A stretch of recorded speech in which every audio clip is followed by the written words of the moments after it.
Today's joy, unemployed fresh graduate vlog. Let's go find a dream house. To start, first set up your budget, select the most favorable district to live in, and then decide how many rooms will be needed. These are the detailed information I set up for myself. I was searching for a house nearby Whampoa MTR station. Then I downloaded an app called 28 House from the Play Store since I'm using Samsung. This app is also available in other stores like Apple Store. However, your country setting shall be in Hong Kong unless this app will not be shown. I searched many houses through this app, and by doing so, I learned different types of houses that are available since each building will have different room shapes, number of the windows, and etc. I also compared the overall interior quality and learn how to avoid some kind of interiors that have those environments for bugs to come up. I glance overall rent price per street and their buildings and get familiarized with those streets. Here is a short demonstration on how to use this app. First, click on rent and then click on the apartment since you're looking for a house to live in. Then select location. You can select multiple locations or districts depending on which area you want to live in. For me, I just choose Whampoa since I'm looking for a house nearby Whampoa station. Then go to more to select options such as number of the rooms.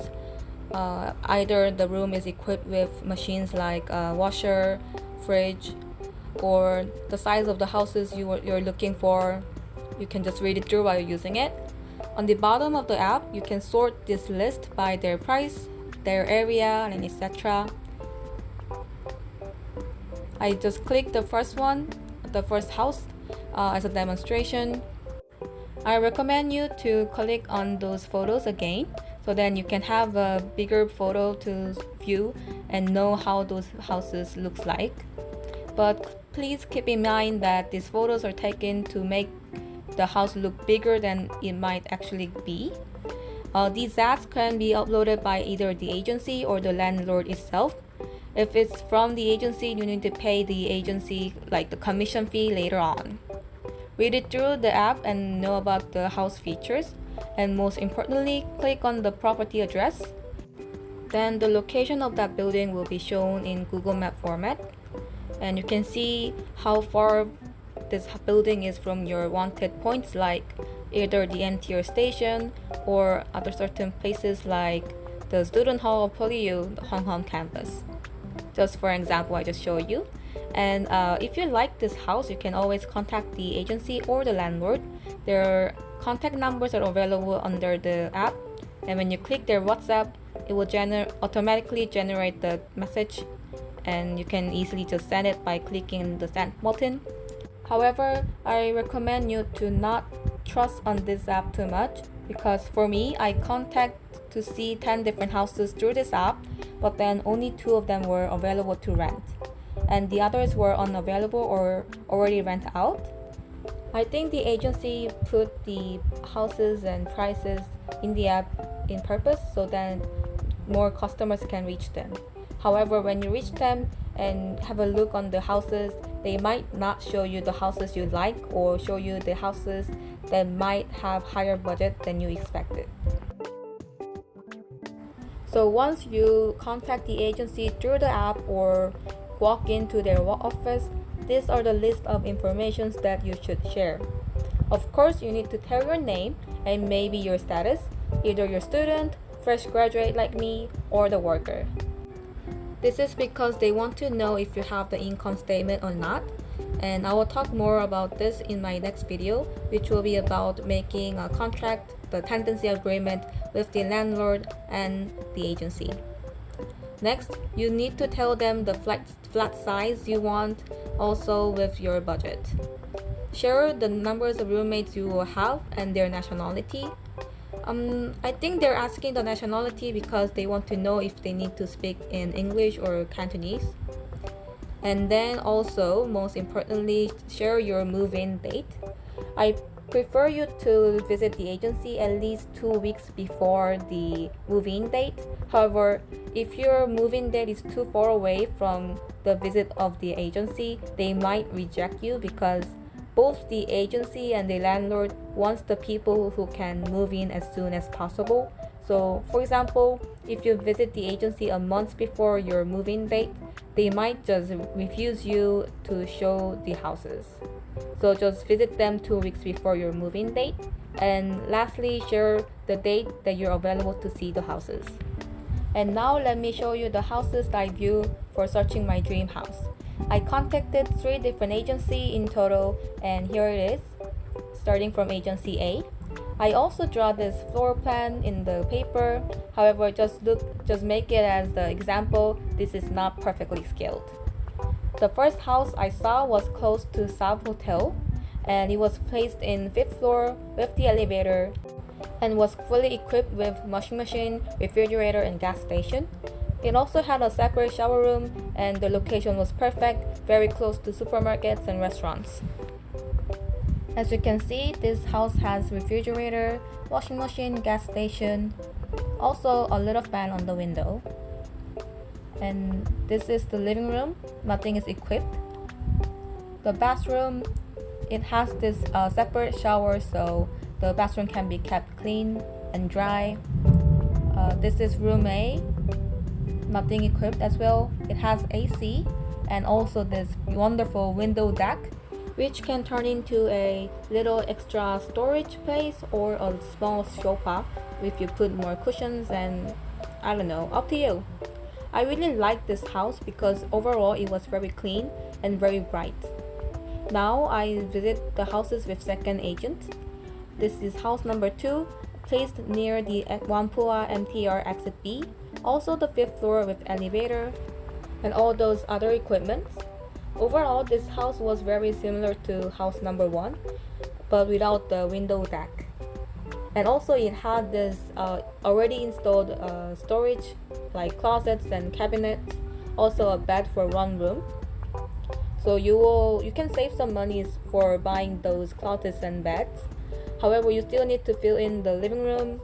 The bathroom was really nice, also with the cabinets. Yeah, and then the kitchen, everything was equipped. The refrigerator, the gas, windows, and then there's also a washer on the corner. Very nice. But then the price is a bit higher. The agent B also showed me the other house. This one, again, similar to house number 1. However, the location was a bit far away from the MTR and it didn't have washer or fridge. So this is the kitchen. They only had the gas station and no washer or fridge, but they had this empty spaces to fill that in. However, the overall house looked very old and dirty, I will say. Like, they're not really dirty, but you can see the molds are there, and between the towels, the dirt are like in there and you need to clean them, or you might get sick, like have some allergies. The room was empty, but it still had ACs and big windows, so not too bad. However, this also you can remove these bunk bed if you want, or just keep it like up to you. Overall, the house was very similar to house 1 and 2, but the price was higher and a bit dirtier, so I didn't like that much. House number 4 from agency B. This was near the Whampoa exit A, also the 5th floor.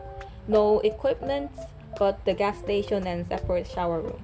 However, the room was very interesting. So this is the entrance, and you can see on the corner there's the kitchen. That's the place for fitting the refrigerator, and the gas stations are already there. That closet is empty and you can fit in the washer machine inside. Also had this big window. I really liked it. It keeps the room bright, and the view was not bad. The neighbors are not that close. And here's the interesting part. So most of the room is tatami function. Like all the floors were the storage place and had this separate desk and closet to locate or store your daily equipment. The other room also the tatami, and this one also had this separate room or separate storage room, so you can put extra stuff there. Yep, very interesting. I had the second look. Also the big windows and ACs. So overall this house was like really great if you're a maximalist, you have many things to store. Also this one side of wall was already functioned, how say, you can just install like TVs in it and it's great. The bathroom was very neat as well. No molds, no dirts. Overall the house was amazing. It also had this little entrance to store your shoes, but the price was 16k. Now the agency. This agency was actually very specialized for houses with the clubhouse. The fifth house was the harbor place, like the one right next to the Hong Hom Hall. That's the house you always walk across when you're going to like 7-Eleven or Whampoa MTR station. This has the clubhouse and everything was equipped, and it was located in first floor. According to the agency, the previous owners left Hong Kong in hurry, so they left all the equipment like closet, desk and bed, so you could just continuously use it or ask the landlord to remove. It was the only 3-bedroom house that I saw, and yeah, like what to say, the house was very perfect. The room was very big, and I don't have any feelings against the loft bed, so I also like to keep that loft bed if I'm living in here. The bathroom was neat. They have 2 bathrooms, one with the shower room, and then the other one without the shower but still has the toilet and sink. And yeah, you can also turn the lights on, which I forgot to turn it on. Yep, very bright.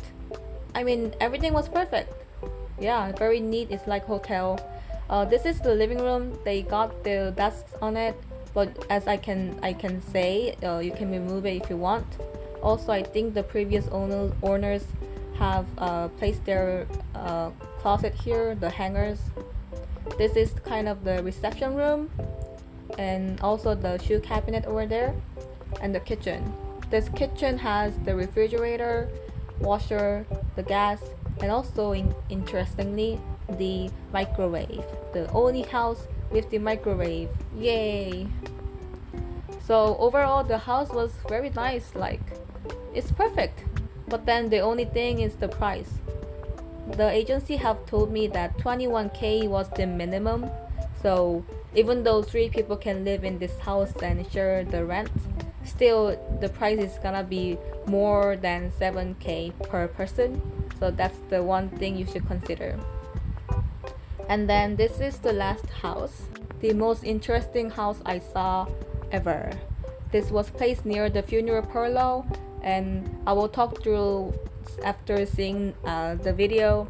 So this one has a really big balcony, and you can dry your laundries here or have the BBQ party. Like you can make any use of whatever you want to do in that large space. Even gardening is okay. And then here's the bathroom. They went through the renovation recently and not yet finished. They had the bathtub in there, but they changed it to the shower. And this is room 1. Also have that window deck and a doorway out to the balcony. The room itself was a bit small, like maybe a 1 bed and small table can fit in. And here comes room 2. Very interesting shape, right? It's not just square, it has that awkward corner over there. Also have this window deck and a big giant window. I think this room was slightly bigger than the other one, but then because of this awkward weird shaped corner, it might be hard to place your furniture inside. The living room was quite large as well. And here is the kitchen. The fridge is in here. And many built-in cabinets were available to store many dishes, sauces, and etc. They also had this washer installed with the gas station. In conclusion, I liked my first house that I saw. because of the budget most of all, and then the location. So the house was very like close to the wet market, supermarket, restaurants, and the convenience stores. Like everything was like 1 block far away, but however the rent was already out. I guess I spent too much time on looking other houses as for comparison. I visit this house on Tuesday and I spend other days to see other houses and finally make my decision on Saturday. But then on Saturday the house was already out, which made me very disappointed and sad. However, I thought as a last chance and asked the agency if she has any other similar houses available, and she told me that she had. Another house in the same building just came out, and because it was located in the same building, it will have the same shape and feature, but maybe in different interior. The house was placed in 10th floor with the higher budget of 13.5k. I also have a visit on this house right away. It had this empty space for fitting the refrigerator, and the washer and gas was already installed. So I need to fill in the refrigerator and that's it. The house overall was, as I told you, the same shape, but then the interior was different. I think this house interior was more neater and cleaner than number one. It had the bed and some closets installed, and this is very interesting because this side is actually the real one and this side is just the deco, and I will explain more when I go see the other room. This room didn't have the bed but still have the closets. Of course, each room had ACs in it, and see there's a same looking closet, but this one is fake on that side, you cannot open it, but this one is real, you can open it. And the closet is very big and deep, so you can even fit like the luggage bag inside, and I think I will put my luggage bag in the upper shelf, as you can see there. And then lastly, I go to see the bathroom, which was neat. It still had that separate shower. I really liked it. Even though I love this house and already decided I'm gonna live in here, I still need to negotiate the price to make the rent as low as possible. So these are the points that I made. First, I empathize that both of us are still students and we don't have a higher budget to live in. And I said it because officially I'm student until the end of August, according to my student card. And I also said that me and my roommate have been living together for long, so we know each other very well, and we also like the village of Whampoa, and we will have higher chance to extend the contract even after a year when the contract expires. Also, I empathize that me and my roommates are the girls who regularly cleans up and organize our belongings, so that even after we live here and leave the house will be neat and clean. And lastly, I highlighted that we don't do any heavy cookings, so most probably we will be just heating up the foods or do some stir fry to cook some vegetables and etc. So no heavy cooking, which means there will be less chance for bugs to come out, which is a relying point for landlords to believe in us. And these were the points I made to the landlorder and the agency. So at the end, I successfully lowered the rent price from 13.5k into 12.5k. So this was my journey to find my dream house in Whampoa. I hope this video was helpful for you, and I wish that you can find your own dream house as well. Keep tuned up. My next video will be about signing the contract for the tenancy agreement and list of things you should know before signing those, and also the amount of budget you should be prepared while signing those contracts. See you soon!